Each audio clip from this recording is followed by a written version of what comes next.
Shalom, salam sejahtera untuk Bapak Ibu sekalian. Firman Tuhan saat ini mengangkat tema suami yang mengasihi dan menghormati istri.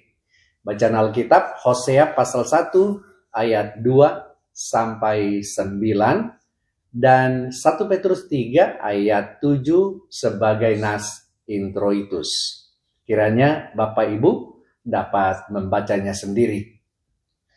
Bapak Ibu Saudara yang dikasihi oleh Tuhan, bayangkanlah Anda baru saja membeli sebuah mobil mewah atau jam tangan antik yang sangat mahal.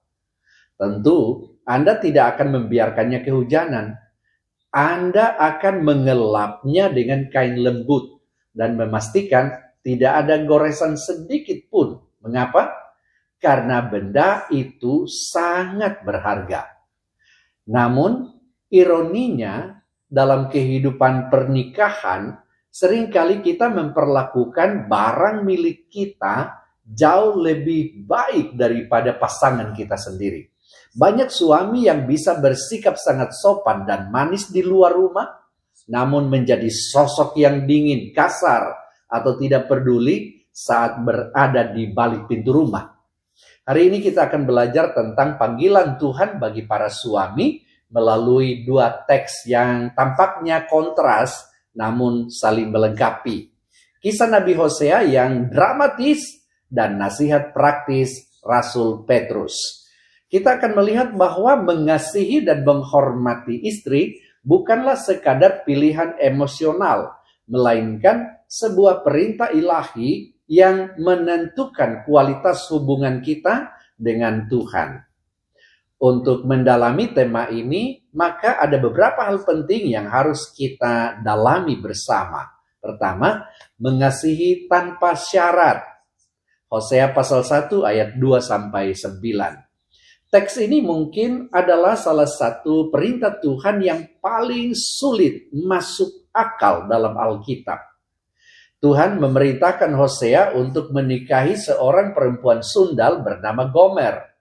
Bukan hanya itu, Hosea harus tetap mengasihi Gomer meskipun ia terus-menerus tidak setia dan melahirkan anak-anak dari hasil perselingkuhannya.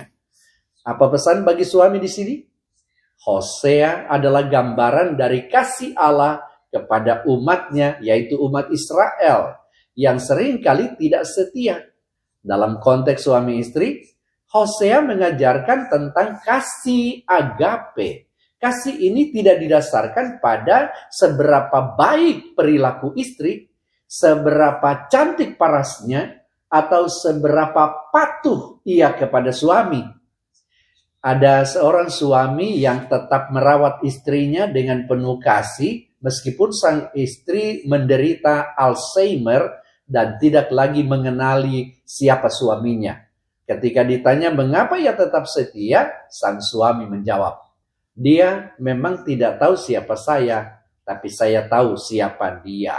Dia adalah istri saya, karena itu adalah janji saya di hadapan Tuhan." Bapak Ibu Saudara yang dikasihi Tuhan, Hosea menunjukkan bahwa kasih suami harus menjadi benteng pertahanan terakhir ketika dunia menghujat atau ketika keadaan menjadi buruk. Kasih suami tetap berdiri tegak. Mengasihi istri berarti siap menerima konsekuensi tersulit dan tetap berkomitmen untuk memulihkan, bukan membuang. Kedua, menghormati sebagai bejana yang lebih lemah. 1 Petrus 3 ayat 7. Jika Hosea menekankan pada kedalaman kasih atau komitmen, maka 1 Petrus 3 ayat 7 menekankan pada cara memperlakukan istri sehari-hari. Petrus memberikan dua kata kunci. Hiduplah bijaksana dan hormatilah mereka. Banyak orang salah mengartikan istilah kaum yang lebih lemah sebagai bentuk penghinaan terhadap kemampuan perempuan.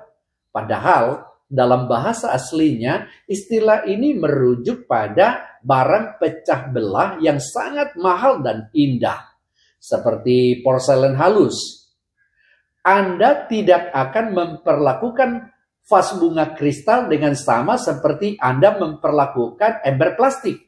Anda akan memegangnya dengan hati-hati, meletakkannya di tempat yang terhormat, dan menjaganya agar tidak pecah. Inilah esensi dari menghormati istri, yaitu mengakui nilai tinggi yang dia miliki di mata Tuhan. Bapak Ibu Saudara yang dikasihi Tuhan, menghormati berarti membenarkan pendapatnya. Tidak menganggap suara istri itu sebagai angin lalu. Menghargai perasaannya berarti tidak meremehkan emosi atau kelelahannya. Melindungi harga dirinya berarti tidak merendahkan istri di depan anak-anak atau orang lain. Kemudian yang ketiga adalah istri sebagai teman pewaris kasih karunia. Petrus melanjutkan dengan argumen yang sangat kuat. Hormatilah mereka sebagai teman pewaris dari kasih karunia, yaitu kehidupan. Seorang suami harus sadar bahwa di hadapan Tuhan, posisi suami dan istri adalah setara dalam keselamatan. Istri bukan pelayan rumah tangga, bukan pula sekadar pengasuh anak. Ia adalah rekan sekerja yang Tuhan percayakan untuk berjalan bersama menuju kekekalan. Ketika seorang suami merendahkan istrinya, ia sebenarnya sedang merendahkan rekan ahli waris kerajaan Allah. Jika kita tidak bisa menghormati seseorang yang akan tinggal bersama kita di surga nanti, maka ada yang salah dengan kerohanian kita. Keempat, dampak spiritual, yaitu agar doamu jangan terhalang. Ini adalah bagian yang paling serius dari 1 Petrus 3 ayat 7. Petrus menutup nasihatnya dengan peringatan supaya doamu jangan terhalang. Ada hubungan langsung antara hubungan horizontal, yaitu suami istri, dengan hubungan vertikal, yaitu antara suami dengan Tuhan. Seorang suami yang bersikap kasar, egois, dan tidak menghargai istrinya, tidak bisa mengharapkan Tuhan menjawab doa-doanya dengan leluasa. Tuhan seolah-olah berkata, bagaimana aku bisa mendengarkan permohonanmu jika kamu sedang menyakiti putriku yang berharga di rumah? Keharmonisan di rumah tangga adalah dasar dari kekuatan doa seorang suami. Kesalehan seorang pria tidak diukur dari seberapa keras dia berdoa di gereja, melainkan dari seberapa damai istrinya berada di sampingnya. Bapak Ibu Saudara yang dikasihi oleh Tuhan, karena itu mengakhiri khotbah ini ada langkah-langkah praktis yang harus kita lakukan. Mengasihi dan menghormati adalah tugas seumur hidup. Mari kita mulai dengan langkah kecil namun nyata. Pertama, lakukan Hosea, yakni ampunilah kesalahan istri hari ini. Jangan simpan dendam. Ingatlah bahwa Tuhan juga mengampuni kita yang sering tidak setia ini. Kedua, lakukan Petrus, yakni berikan apresiasi atas hal-hal kecil yang dia lakukan. Ucapkan terima kasih dan tunjukkan rasa hormat di depan anak-anak. Ketiga, hiduplah bijaksana. Artinya, luangkan waktu untuk mengerti pergumulannya. Jangan hanya menuntut untuk dimengerti, tetapi berusahalah untuk mengerti. Suami yang mengasihi dan menghormati istri adalah suami yang mencerminkan wajah Kristus. Kristus telah mengasihi jemaat, yaitu kita, dengan menyerahkan nyawanya.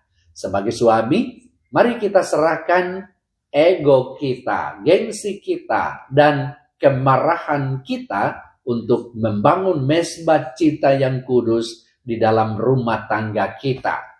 Kiranya Tuhan memampukan para suami untuk menjadi pemimpin yang penuh kasih, pelindung yang lembut, dan pendoa yang didengar oleh Tuhan.